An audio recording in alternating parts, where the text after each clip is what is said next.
Un fuerte sismo sacudió hoy gran parte del territorio colombiano. Se trató de un temblor de 6.9 grados en la escala de Richter y el epicentro fue Ospina, en Nariño. El momento en que se presentó el movimiento telúrico quedó registrado en varios videos aficionados en los que se observa la fuerza del sismo y los instantes de pánico que vivieron los habitantes de varios municipios en el suroccidente del país. Este pastor de una iglesia cristiana de Cali se encuentra liderando un culto cuando todo se empieza a mover. En el video publicado por el canal C de Cali se observa cómo el pendón de fondo se balancea con fuerza. Y está temblando durísimo. Ay, Dios mío, santo. El pastor decide suspender la ceremonia religiosa mientras se encomienda a Dios. Ay, santo Dios. Juan Carlos Villani, periodista de Noticias Caracol, captó estas imágenes en un centro comercial donde la gente presa del pánico corría desordenadamente en Cali. En este otro video se observa cómo los cables de las redes de energía y teléfono se mueven en el sur de la ciudad y los habitantes salen de sus viviendas en busca de un lugar seguro. En la Unión Valle, un videógrafo aficionado captó esta imagen, donde se observa un semáforo y varios cables que se mueven violentamente. Los mayores estragos de este sismo se registraron en 4 departamentos: Nariño, Valle, Cauca y Risaralda. Estamos cubriendo esta noticia desde todos los ángulos y para conocer el balance más reciente, balance oficial de los daños, vamos de inmediato al norte de Bogotá y está Paola Bermúdez con lo último, ¿no, Paola? Así es, Luz Helena, televidentes, buenas noches. Pues lo más reciente es que aumentaron las cifras, no solo en los daños materiales que se causaron, sino también en las regiones que resultaron afectadas. Pues como usted lo dice, se sumó Risaralda, los 3 departamentos que inicialmente habían reportado daños: Nariño, Valle y Cauca. Afortunadamente no en las personas heridas, que se sigue manteniendo de 8, pero que sea el doctor Carlos Iván Márquez, director nacional de riesgo, quien nos cuente en qué consistieron esos daños y en qué regiones concretamente. Buenas noches, según el último reporte del sistema. Bueno, buenas noches. Se ha hecho un trabajo bastante profundo con todos los consejos departamentales y municipales de gestión de riesgo. Ya tenemos 4 departamentos que sufrieron afectación, son especialmente Nariño, el departamento del Valle del Cauca, y Risaralda, con 3 municipios que han reportado afectación. Ya tenemos un consolidado clave, de hecho son 258 las viviendas que se reportan como afectadas.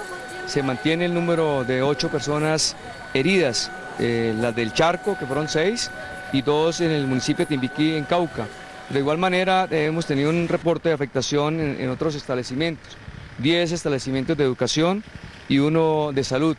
Sobre eso se ha hecho un cierre en la tarde de hoy y nuestro plan específico se va a enmarcar a hacer todo un trabajo integral como soporte del Sistema Nacional de Gestión del Riesgo. Muy bien, doctor Carlos Iván Márquez, muchas gracias. Pues la Presidencia de la República aprobó también ya un plan de acción para la recuperación de los daños. Esto quiere decir que a partir de mañana la Dirección Nacional de Riesgo podrá contar con recursos por aproximadamente 4.000 millones de pesos para el retorno a la normalidad.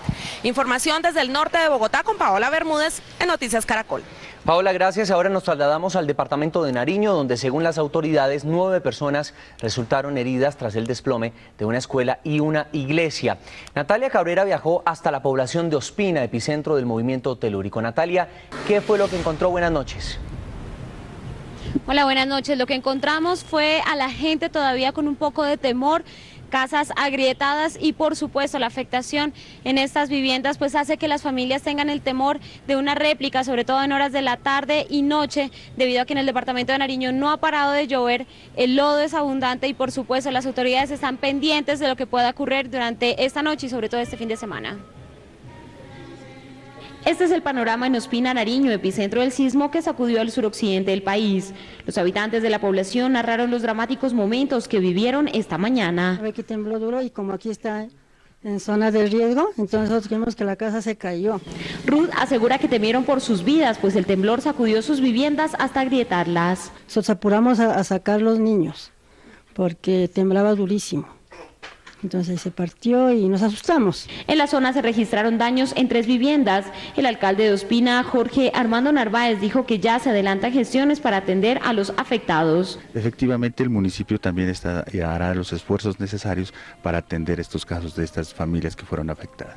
En total, 100 casas de 3 municipios ubicados en la costa del Pacífico nariñense resultaron afectados. Una escuela y una iglesia se vinieron abajo, según el reporte del gobernador Raúl Delgado. Particularmente en los municipios del Charco charco, en una vereda de este municipio, San Pedro, se cayó la iglesia y resultaron averiadas varias casas. Los organismos de socorro, la policía y las oficinas de gestión del riesgo locales permanecen en máxima alerta en los 64 municipios del departamento. El caso más grave de las personas lesionadas se registró en el municipio del Charco, donde una menor sufrió fractura de fémur y fue trasladada hacia el municipio de Tumaco. A esta hora se recupera en el Hospital San Andrés de Tumaco. Es el reporte con respecto al departamento de Nariño, lo que ocurrió durante el sismo registrado en el suroccidente de Colombia. Natalia, vamos a seguir este recorrido en el suroccidente del país. En el departamento del Valle, el temblor provocó varios daños en algunas edificaciones. Juan Carlos Villani, ¿qué pasa a esta hora? Luz Helena, televidentes, buenas noches. A esta hora hay tranquilidad aquí en la capital del Valle del Cauca y en el departamento luego de este fuerte movimiento telúrico. Las autoridades y los organismos de socorro realizaron un recorrido en las últimas horas en cabeza de la Oficina de Gestión del Riesgo en los sitios considerados como más críticos ante este tipo de eventualidades. El total, al menos 4 edificaciones resultaron averiadas, algunas de ellas en sus fachadas y otras con grietas en la parte interior. En este momento en el Valle del Cauca no se reportan víctimas. Momentos de confusión vivieron los pacientes y visitantes de la Clínica Colombia en la autopista suroriental con 45 que decidieron evacuar por sus propios medios la edificación que resultó afectada. Ay, horrible, muy horrible eso. Como que era que todo nos iba a caer encima. ¿Se caían las cosas? Sí, pedazos de pared, de techo. Yo estaba en el 4º piso. Me bajé y eso me caían unos escombros, las paredes se cuarteaban, eso fue impresionante. Yo pensé que todo se iba a venir abajo y me desmayé y uno de los médicos me bajó cargada. Quienes habían llegado a visitar a sus familiares tuvieron que abandonar el edificio porque el movimiento en los pisos superiores fue muy fuerte. No están dejando salir los pacientes, la estructura está muy dañada, se cayeron partes del techo, de las puertas, se siente muy fuerte arriba, yo estaba en el 8º piso. Este edificio de apartamentos en el sur de Cali también resultó afectado. La estructura se agrietó en los primeros pisos y allí también sus habitantes fueron evacuados. Por lo pronto lo que tenemos de las fotografías enviadas de la avanzada que se hizo solamente son afectaciones de mampostería. Luego de un recorrido por toda la ciudad, las autoridades reportaron daños en 4 edificaciones, entre ellas 2 edificios de apartamentos que sufrieron grietas en su interior y el edificio del Mundo de los Niños donde funciona la Fiscalía. Y los organismos de socorro de municipios como Yumbo, Palmira, Jamundí, Santander de Quilichao y Buga no reportaron víctimas. Se ha tenido conocimiento que en el departamento del Cauca al menos 7 viviendas resultaron destruidas, 51 más averiadas en Timbiquí, Guapi y Popayán. En Cali, Juan Carlos Villani, Noticias Caracol. Juan Carlos, y mire que el sismo también se sintió en varias ciudades de Ecuador, pero las autoridades descartaron daños o riesgos de tsunami. William Young, de nuestro canal aliado Ecuavisa, nos tiene más detalles. Gracias. Buenas noches. El sismo que se registró en Colombia esta mañana también se sintió en varias provincias de la costa y sierra de Ecuador, lo que provocó preocupación entre quienes desde hoy viajan a los balnearios por el feriado de carnaval. Pero el Instituto Oceanográfico de la Armada descartó peligros, pues dijo que este temblor no reúne las condiciones para generar un tsunami. No se han registrado heridos, pero se reportó que el centro de la ciudad de Esmeraldas se quedó sin luz debido a la explosión de un transformador de energía luego del sismo, mientras que en otras ciudades como Quito y Guayaquil, donde también se sintió el movimiento telúrico, las actividades se desarrollaron con normalidad. Este es el reporte de William Young desde Guayaquil para nuestro canal aliado Noticias Caracol. En otras noticias, esta tarde llegó acá a Colombia, Bogotá, procedente de Honduras, el pastor evangélico Álvaro Gámez, quien enfrentará ahora 27 procesos por abuso sexual de mujeres que pertenecían a su iglesia. Juan Carlos Pardo, ¿qué va a pasar con el pastor ahora, Juan? Hola Luz Helena, lo que va a pasar con este pastor es que va a ser judicializado. Inicialmente tiene ya 27 procesos en la ciudad de Pasto. Allí es que se va a resolver definitivamente cuál será la situación jurídica de este pastor que llegó aquí a la base antinarcóticos de la policía ubicada en Catam hacia las 4:10 de la tarde. Posteriormente pasó a un recinto privado, allí le fueron tomados sus datos, le fue hecha la reseña, sus huellas huellas dactilares y demás, y posteriormente llevado a las celdas de la Dijín, esto en el centro de Bogotá. Allí va a permanecer por lo menos hasta las primeras horas del lunes, hora en la cual va a ser trasladado hacia la ciudad de Pasto para que responda por los delitos que allí se le imputan. Esto va a suceder en Pasto. La captura del pastor Álvaro Javier Gámez se produjo luego de que un juez de garantías ordenara privarlo de la libertad por considerarlo un peligro para la sociedad. El líder espiritual, quien enfrenta 27 denuncias por presunto abuso sexual, llegó esta tarde a Bogotá proveniente de San Andrés y Providencia tras ser deportado desde Tegucigalpa.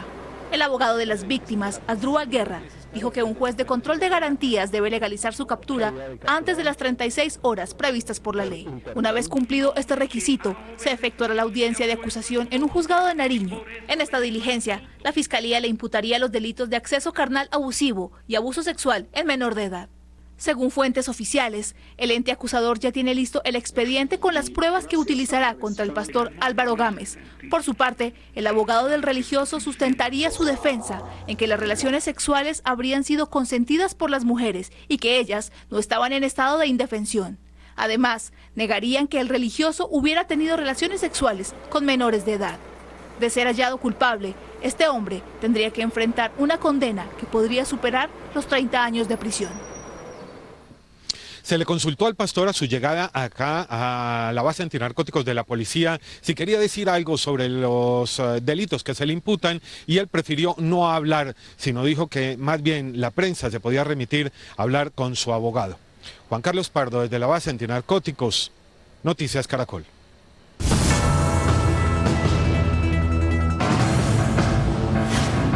7:13 minutos de la noche. Las FARC le plantearon una estrategia jurídica al gobierno que, según ellos, permitiría traer a Simón Trinidad a la mesa de negociación de La Habana. Además, presentaron un documento con el que buscan incluir nuevos puntos de negociación. El siguiente es el informe de nuestro enviado especial a La Habana, Cuba, Carlos Barragán. El nuevo documento que presentó las FARC ante la mesa de negociación en La Habana planea llevar a la altura de la Constitución la figura de territorio campesino, algo similar a lo que hoy gozan las comunidades indígenas y las afrodescendientes. Las FARC piden para ese territorio 9 millones de hectáreas. Iván Márquez, jefe de las FARC aquí en esta delegación de La Habana, explicó cómo sería ese funcionamiento. Los territorios campesinos gozarán de autonomía política, administrativa, económica, social, ambiental y cultural, y en la administración de justicia. Márquez dijo que aunque estos puntos no están en la agenda original, deben ser incluidos. Esas agendas son dinámicas, esas agendas hay que modificarlas, están ahí es para eso. Las FARC le pidieron al gobierno que plantee a los Estados Unidos la posibilidad de que Simón Trinidad, condenado a 60 años de cárcel en ese país, pueda cumplir su pena en Colombia. Hacer todo lo que sea necesario, todos los trámites jurídicos, levantamiento de orden de captura para que pueda estar en esta mesa haciendo sus aportes. El negociador agregó que los acuerdos a que llegue la mesa de La Habana deberán ser ratificados por el pueblo a través de una Asamblea Nacional Constituyente. Hemos sabido que el gobierno nacional rechazará cualquier posibilidad de incluir nuevos puntos en la agenda de negociación que ya estaba pactada. En La Habana, Cuba, Carlos Eduardo Barragán Rosso, Noticias Caracol. El presidente Juan Manuel Santos le pidió hoy al ministro de Trabajo, Rafael Pardo, y también a los trabajadores de Cerrejón en paro desde el pasado jueves, que aceleren la negociación para levantar así el cese de actividades que afecta a miles de familias que viven de la explotación del carbón. Desde Barranquilla, el presidente Santos le pidió al sindicato de los trabajadores del Cerrejón voluntad para llegar a un acuerdo con el gobierno y levantar el paro. Cerca de 11.500 familias dejan de recibir su dinero. Son 11.500 familias que van a comenzar a tener dificultades. Y por eso creo que tenemos que hacer un esfuerzo para encontrarle una solución. Santos aseguró que el ingreso de los trabajadores del Cerrejón es superior a los 5 millones de pesos, uno de los más altos en cualquier empresa. Por eso, su solicitud al ministro. Espero que el ministro use todos las influencias que tiene a su disposición para lograr un acuerdo pronto allá en el Cerrejón.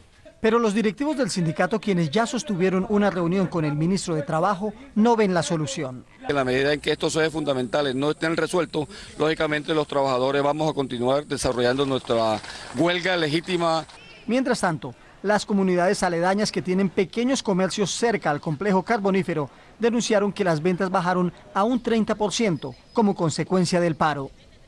Las fuertes lluvias continúan generando emergencias en Santander. Los últimos casos se registraron en el municipio de Girón. Así quedó el taxi que fue arrastrado por la corriente de una quebrada en Girón, Santander, luego de un fuerte aguacero. En él viajaban 3 personas, una murió, otra se encuentra desaparecida y el conductor se recupera de las heridas en un centro asistencial de Bucaramanga. Tenemos afectaciones en varios asentamientos humanos del sector norte de la ciudad, en Piedecuesta y aquí en el municipio de Girón. Por cielo y tierra, la policía de Bucaramanga y organismos de socorro buscan a la menor de edad desaparecida. En un sobrevuelo por otros 3 municipios de Santander, observamos cómo las lluvias provocaron varios deslizamientos de tierra, dejando familias afectadas y vías bloqueadas. Allí por las intensas lluvias hemos mirado cómo hay inundaciones allí, sobre todo en estas sitios donde hay asentamientos humanos. Estamos también allí evaluando qué consecuencias tuvieron, pero hasta el momento hechos fatales no hemos tenido, simplemente inundaciones. Hasta el momento las lluvias dejan en Santander 3 muertos, una persona desaparecida, 21 heridos y más de 150 damnificados. 6 personas se resultaron heridas en las últimas horas durante una balacera en la ciudad de Barranquilla. Según las autoridades, los lesionados eran espectadores de uno de los tradicionales desfiles del carnaval. Y arrancó precisamente hoy. Estefan Uribe nos tiene los detalles de lo que pasó. Estefan, y la escuchamos. Luz Helena, buenas noches. Precisamente, según información entregada por la Policía Metropolitana de Barranquilla, al parecer integrantes de una banda que se hacen llamar Los Diablitos, en medio de una riña, dispararon escopetas con perdigones que impactaron en 6 personas que se encuentran precisamente en este centro asistencial donde nos encontramos, camino Simón Bolívar. Los hechos se registraron muy cerca de donde se llevaba a cabo el tradicional desfile del Rey Momo en la calle 17. Un delincuente persigue a otro, le hace un disparo con un chagón, alcanza los perdigones, alcanza a 6 personas que partían en un lugar y son heridos levemente, hay 4 leves, hay una persona que sí le alcanzó a afectar un ojo que está en valoración. Uno de los heridos es una menor de edad de 17 años que recibió uno de los impactos de los perdigones en uno de sus ojos. Las autoridades ya tienen plenamente identificadas a las personas que dispararon estas escopetas. Información desde la capital del Atlántico, Estefan Uribe, Noticias Caracol. Nuevamente los menores de edad son víctimas del conflicto armado. En las últimas horas, una menor de 6 años fue alcanzada por una bala perdida en la comuna 13 de Medellín. Beatriz Rojas, ¿cuál es el estado de la menor a esta hora y qué nuevos detalles se conocen del caso? Buenas noches. José Fernando, buenas noches. A esta hora la menor está siendo atendida en el hospital Pablo Tobón Uribe de la ciudad. La menor ya está fuera de peligro luego de ser intervenida quirúrgicamente por los médicos de este centro de salud. El impacto de la bala fue en su abdomen, sin embargo no comprometió ningún órgano importante. Está siendo atendida psicológicamente, pues según las autoridades de infancia y adolescencia, la menor constantemente se pregunta por qué ella fue una de las víctimas de balas perdidas en las comunas de Medellín. Por esta calle del barrio 20 de julio de la comuna 13 de Medellín caminaba la niña de 6 años cuando fue alcanzada por una bala perdida. La niña sintió algo que la quemó y le dijo a la señora, algo me quemó, me arde, me quema. Entonces la señora se acercó, pero la niña le alcanzó a decir, pero no me deje morir. Las autoridades explicaron que miembros de una banda delincuencial llegaron hasta un local en esta zona para asesinar a un habitante del sector.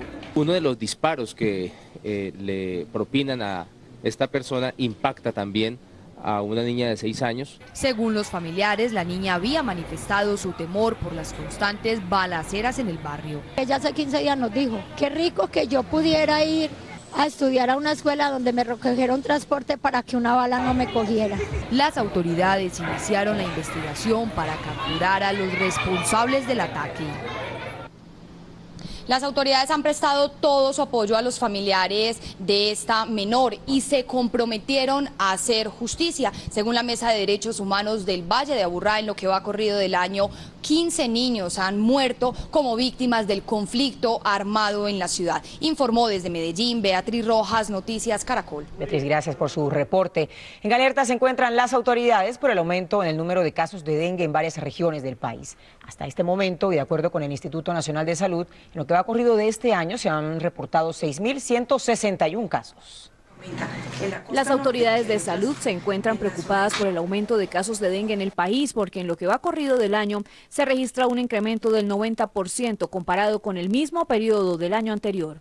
Tenemos un reporte de 6.161 casos de dengue total, de los cuales 6.020 son dengues y 141 casos corresponden a dengue grave. Son más de 10 departamentos afectados, entre los que se encuentran Tolima, Valle del Cauca, norte de Santander, Santander y Antioquia, entre otros. Además, se han reportado 14 muertes probables por dengue. Están en estudio, aún no sabemos definitivamente si son o no son a causa del dengue. Las autoridades recomiendan tomar medidas de prevención. Que tape muy bien todos los recipientes donde almacena agua por esa temporada seca, que verifique que al tapar estos recipientes no contengan larvas o mosquitos, que cepille y lave las paredes de los tanques con cloro. Pero también hay que estar atentos a los síntomas. Fiebre alta, dolor de cabeza, dolor de huesos, malestar general. La experta del Instituto Nacional de Salud sostiene que el cambio climático es la principal causa de brote de dengue en el país. Bien, y hay preocupación entre los comerciantes de Cúcuta por la devaluación del bolívar. Aseguran que las ventas han caído en un 80% porque los compradores prefieren pasar la frontera para comprar en Venezuela. Gremios económicos y parlamentarios de Norte de Santander sostuvieron una reunión de manera urgente para tomar medidas frente al anuncio que hizo el gobierno venezolano de devaluar el bolívar. La caída de la divisa venezolana, según Carlos Luna, gerente de Azucambios, afecta de manera contundente el comercio de Cúcuta. Lo fundamental obviamente es buscar mecanismos como el pago en monedas locales, en pesos y en bolívares. Los almacenes tienen en su mercancía rebajas hasta de un 50%. Sin embargo, esto no atrae compradores ni locales ni venezolanos. Nuestros mismos compradores han emigrado al mercado de Venezuela. Entonces esto nos pone en una situación muy complicada con unos altos índices de contrabando que amenaza todo el sector productivo de la región. La devaluación del bolívar que está anunciada por el gobierno venezolano para la próxima semana preocupa a los comerciantes que solo reportan pérdidas en sus ventas. La mayoría ahorita de cucuteños, de la gente de la frontera, pues se va a comprar esa Venezuela, pero el venezolano el turista no está viniendo a Cúcuta para nada. Los gremios de la ciudad le pedirán al presidente Juan Manuel Santos declare a Cúcuta en emergencia económica.